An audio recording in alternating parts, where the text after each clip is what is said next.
नमस्कार दोस्तों, स्वागत है आप सभी लोगों का एक बार फिर से। सबसे पहले तो मैं आप सभी को दिखाना चाहूंगा इस प्रकार मेरे हाथ में रखे हुए ये बीज को देख लीजिए। चमत्कारों से भरा हुआ है ये बीज, और ये बीज आपको मैं जो दिखा रहा हूं ये बहुत ही आसानी से आपको मिल जाएंगे। अगर आप गांव में रहते हैं तो एक पौधा है, उनका ये बीज है चमत्कारों से भरा हुआ। आज मैं आप लोगों को इन्हीं का दिव्य एवं चमत्कारिक प्रयोग बताऊंगा और इसका आयुर्वेदिक लाभ भी बताऊंगा।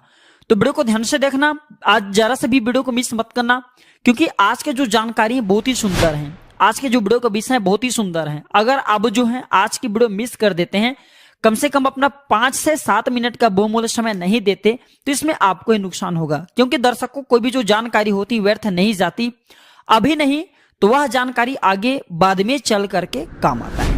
सबसे पहले तो ये बीज देख लीजिए, कुछ इस प्रकार से बीज हैं। फिर मैं आप लोगों को बाद में इसके पौधे की पहचान कराऊंगा। मेरे हाथ में रखे कुछ इस प्रकार से बीज हैं। बहुत से लोगों को ये बीज देख करके समझ में आ गया होगा। इसको रगड़ने से इसमें आग जैसा तीपन आ जाता है, अर्थात इसमें आग जैसा जो गर्मी होती है वो आ जाती है। ठीक है, ध्यान से देखिएगा।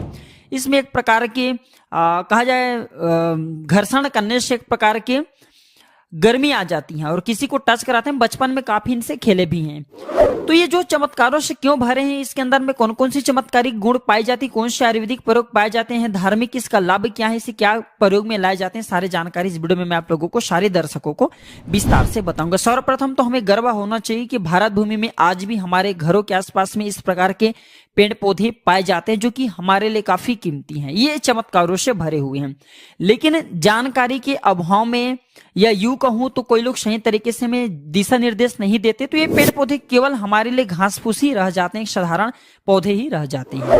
और अधिकतर देखा जाए तो मैं जो ये बीज दिखा रहा हूं, ये इसके जो फल होता है, इसके जो एक प्रकार के फल होता है, ये उसी के अंदर में इसका बीज पाए जाते हैं। इसके अंदर में काफी कांटा पाए जाते हैं, इसके फल के अंदर में काफी कांटा पाए जाते हैं। इसके जो पौधे हैं उसके अंदर में भी काफी कांटा होते हैं, कटेला पौधे हैं।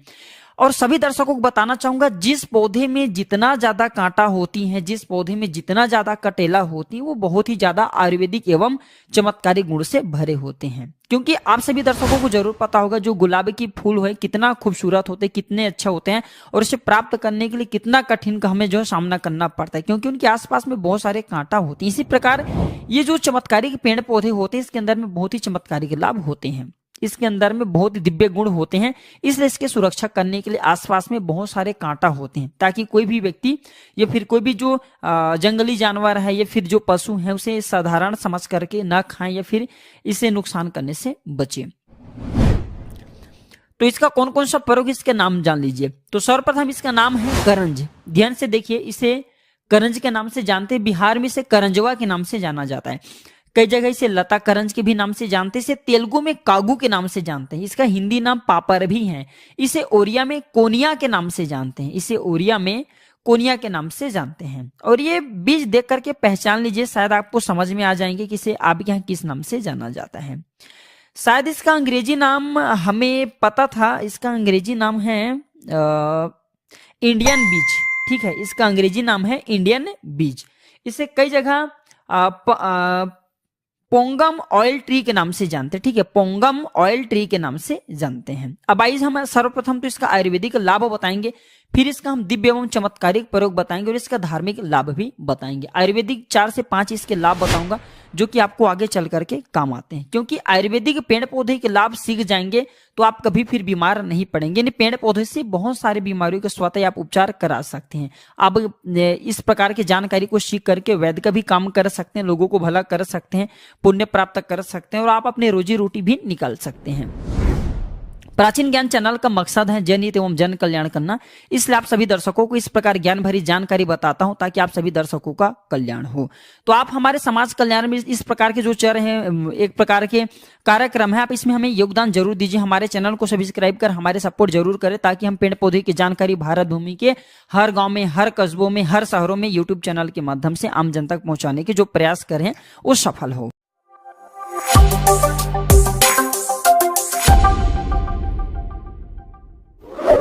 तो सर्वप्रथम इसका जो प्रयोग होता है गंजापन में। ठीक है, गंजापन में इसके जो बीज होता है, इसके इसके बीज से निकला हुआ तेल, ठीक है, इसके बीज से निकला हुआ तेल से अगर गंजापन हिस्से में मालिश किया जाए तो आपके जो झड़े हुए बाल हैं वो पुनः धीरे धीरे उगना शुरू हो जाते हैं। इसमें समय लगता है, 4 से 5 महीने का समय लगता है, लेकिन पूरी तरीके से आपके जो झड़े हुए बाल हैं पुनः सर पे आ जाते हैं। क्योंकि आयुर्वेदिक दवा धीरे से काम करते हैं लेकिन 100% कम करते हैं। तो गंजापन दूर करने के लिए इसके जो बीज होता है, इसका दूसरा प्रयोग बता रहा हूँ, इसके जो बीज होता है, सरसों का तेल होता है, दोनों को मिला करके भी मालिश करने से गंजे सर पर बाल आते हैं। इसके बाद ये दांत दर्द का रामबाण दवा है। इसके बीज को जला करके भस्म तैयार कर लीजिए। ध्यान से सुनिए, इसके बीज को जला करके भस्म तैयार कर लीजिए और इस भस्म को आपके जिस हिस्से में दांत में दर्द हो रहा है उस हिस्से में लगाइए। तो ये दांत के कीड़े को तत्काल मारता है और किसी भी प्रकार से पायरिया के कारण, दांतों में सड़न के कारण, दांतों में बैक्टीरिया के कारण, किसी भी कारणवश अगर आपके दांतों में दर्द बना हुआ है तो वह दर्द जड़ से समाप्त हो जाते हैं। इसी के साथ दर्शकों, आप में से अधिकतर ऐसे लोग हैं जिसे खांसी की समस्या जरूर आता होगा, ठीक है। जो छोटे बच्चे ने खास करके खांसी अधिक आता है, तो ग्रामीण इलाकों में आज भी इसका प्रयोग कराते हैं। हमारे गुरु भी कहा करते थे 1 से 3 ग्राम इसके जो बीज हैं, इसके चूर्ण को, अगर आपको भी अस्थमा की समस्या है, लंबे समय से आपकी खांसी ठीक नहीं हो रही, सांस फूलते हैं, तो 1 से 3 ग्राम इसके बीज के चूर्ण को मधु के साथ में मिला करके, मधु किसे बोलते हैं, शहद, जिसका हम अंग्रेजी नाम बोलचाल की भाषा में बोलते हैं हनी, ठीक है। तो इसके बीज का चूर्ण और मधुरस, ये दोनों को मिला करके चाटने से किसी भी प्रकार की खांसी हो, जैसे कुकुर खांसी है, काली खांसी है, या फिर अस्थमा के संबंधी समस्याएं, अस्थमा की जो बीमारियां हैं, या फिर सांस फूलने वाला जो समस्या है, सारे समस्या ठीक हो जाते हैं। इसका 3 से 4 दिन प्रयोग करना होता है। अस्थमा में थोड़ा लंबे समय आपको लगेंगे, लेकिन खांसी में 3 से 4 दिन में ये ठीक करा देते हैं। इसके बाद अगर आपको भूख नहीं लगती, आप में से अधिकतर ऐसे लोग हैं जिन्हें भूख नहीं लगते होंगे या फिर पेट में दर्द बना होता है, ध्यान से सुनिए, किसी भी प्रकार के आपके पेट में दर्द हो रहे हो तो इसके 1 से 2 ग्राम इसके फल, इसके जो फल हैं, इसके 1 से 2 ग्राम इसके फल को आपको भून लेना है। आपको इसे आग में जला लेना है, भून लेना है। और जितने मात्रा में आप इसका चूरन ले रहे हो, जैसे 1-2 ग्राम इसकी चूरन ले रहे हो, तो 1 से 2 ग्राम आपको सेंधा नमक लेना है। उतनी ही मात्रा में आपको सेंधा नमक लेना है और इसे मिला करके आपको खाना है, दोनों को मिला करके खाना है। तो किसी भी प्रकार के आपके पेट में दर्द हो रहा है, जैसे कृमि के कारण पेट में दर्द हो रहा है, या फिर किसी भी समस्या के कारण आपके पेट में दर्द हो रहा है, गैस बनते हो, तो बिल्कुल ही आपके पेट में होने वाले दर्द समाप्त हो जाते हैं। तो ये थे इसके कुछ आयुर्वेदिक प्रयोग। इसके आयुर्वेदिक प्रयोग के अंतर्गत बवासीर, गला का खराश, गठिया की जो दर्द हो रहे हैं वो भी इसी से ठीक होता है। कभी इसके बारे में विस्तार से बताऊंगा।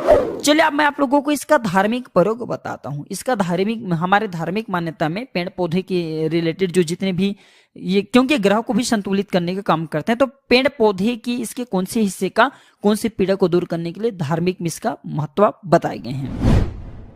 वनस्पति शास्त्र के अनुसार अगर किसी को पीलिया की बीमारी हो या फिर सूर्य संबंधी पीड़ा हो, ध्यान से सुनिए, क्योंकि सूर्य को ग्रहों का राजा कहा जाता है। नवग्रह में जो राजा कहे गए हैं आदित्य भगवान सूर्य नारायण। तो इसके पंचांग से, इसके जो पंचांग होता है, इसके पंचांग को, ठीक है, नहाने के पानी में डाल लीजिए, उबाल लीजिए। अब इसके पंचांग को, जिससे पीलिया की बीमारी हो या फिर सूर्य पीड़ा सता रहे हो, सूर्य पीड़ा में चर्मा की बीमारी भी आती है, तो केवल 3 दिन आपको, रविवार और बुधवार के दिन में केवल 3 बार आपको नहलाना है। कैसा भी किसी भी प्रकार के चर्म संबंधी बीमारी हो, पीलिया के रोग हुआ, ठीक हो जाते हैं। या फिर आप 3 बुधवार नहला ले, या फिर 3 आपको रविवार नहलाना है। इसके बाद स्थिर ग्रह को जागृत करने के लिए, जैसे कि आपके जो कुंडली में ग्रह स्थिर हो गई हैं, आपके भाग्य साथ नहीं दे रहा, आपके भाग्य चमक नहीं रहे, आपके जो दिन, जो रोटी रोजी के एक प्रकार के साधन होते हैं बिल्कुल स्थिर चल रहे हैं, तो आपको करना क्या है, स्थिर ग्रह को मजबूत करने के लिए आपको ये जो देख सकते हैं बीज, इसका बीज का प्रयोग कराना है, ठीक है। इसे किस प्रकार से बीज का प्रयोग कराना है, आपको अंगूठी की भांति या फिर गले में लॉकेट के भांति आपको इसे पहनना है। बिल्कुल आप लॉकेट के भांति चांदी में मड़वा करके धारण कर सकते हैं, बहुत आसानी से ये बन जाते हैं। तो बहुत ही लाभ देते हैं आपके ग्रह को, जो ग्रह आपके कहा जाए आपको नुकसान पहुंचाते हैं, या फिर जो ग्रह आपके स्थिर है जागृत अवस्था में, उसे जगाने का काम करते हैं, मजबूती प्रदान करते हैं। ये भी कहा जाता है माला बना करके इसके पहनने से नजर दोष नहीं लगते। आज भी छोटे बच्चे को, बहुत जगह आप देखना, छोटे बच्चे को इसके माला बना करके पहनाते हैं, नजर दोष नहीं लगने देते। इसके माला सिद्धियों के लिए भी लोग बनते हैं, जैसे कि जो साधु संत महात्मा लोग हैं, हमने अधिकतर इसके माला पहने हुए तांत्रिक लोगों को ही देखा है। तो इसके माला बना करके धारण करने से सिद्धि की प्राप्ति होती है। कभी इसके बारे में बताऊंगा कौन सी सिद्धि की प्राप्ति होती है।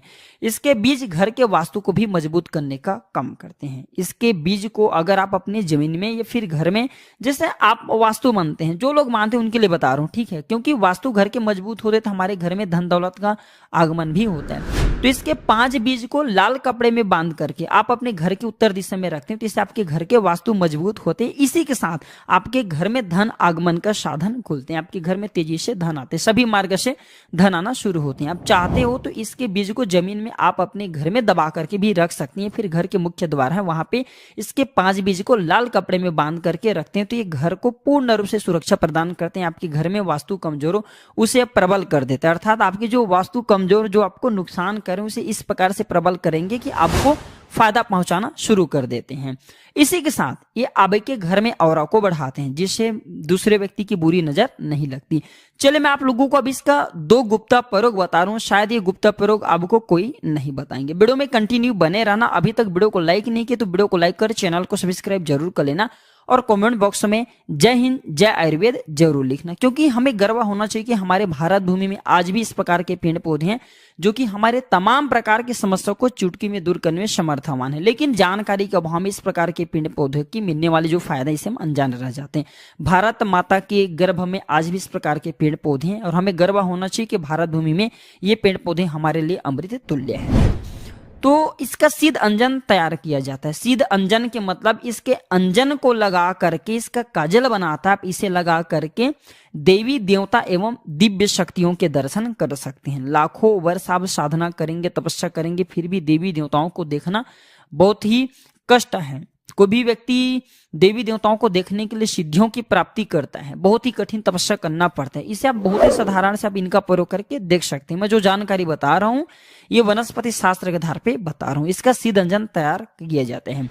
तो इसके बीज का भस्म बनाना होता है। रवि पुष्य नक्षत्र, गुरु पुष्य नक्षत्र, कृतिका नक्षत्र, या फिर होली या फिर दीपावली, या फिर कोई अच्छे बड़े जो दिन है, जैसे सूर्य ग्रहण है, चंद्र ग्रहण है, तो इस प्रकार के दिन को शुभ दिन कहे जाते हैं धर्म के दृष्टि से, तांत्रिक की दृष्टि से।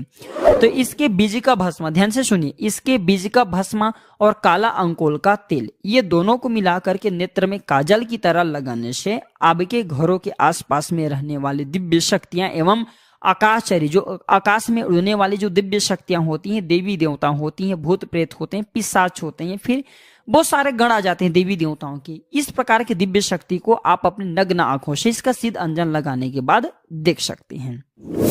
इसका एक और दुर्लभ प्रयोग है। कृतिका नक्षत्र में इसके जड़ को ला करके हाथ में बांधने से आपके शरीर में हाथी जैसा बल आ जाते हैं। बिल्कुल ही अगर आप हाथी से लड़ेंगे तो हाथी को भी कृतिका नक्षत्र के दिन अगर आप इसके जड़ को रख करके लड़ते हैं तो हाथी को भी पटक दोगे, हाथी को हरा दोगे, इतना ज्यादा शरीर में बल प्रदान करते हैं। लेकिन हाँ, आपको कृतिका नक्षत्र का ही चुनाव करना है, क्योंकि अलग अलग पेड़ पौधे अलग अलग नक्षत्र में जागृत अवस्था में होते हैं। तो आशा करता हूं कि करंज के बारे में जो दिव्य एवं चमत्कारिक प्रयोग बताए हूं, शायद यह प्रयोग आपके जीवन में मंगलमय एवं कल्याणकारी साबित जरूर होंगे। यह जानकारी कैसा लगा हमें कमेंट सेक्शन में जरूर बताइएगा। आज की जानकारी पर समाप्त करता हूं दर्शकों। वीडियो देखने के लिए धन्यवाद। नमस्कार। जय हिंद जय आयुर्वेद।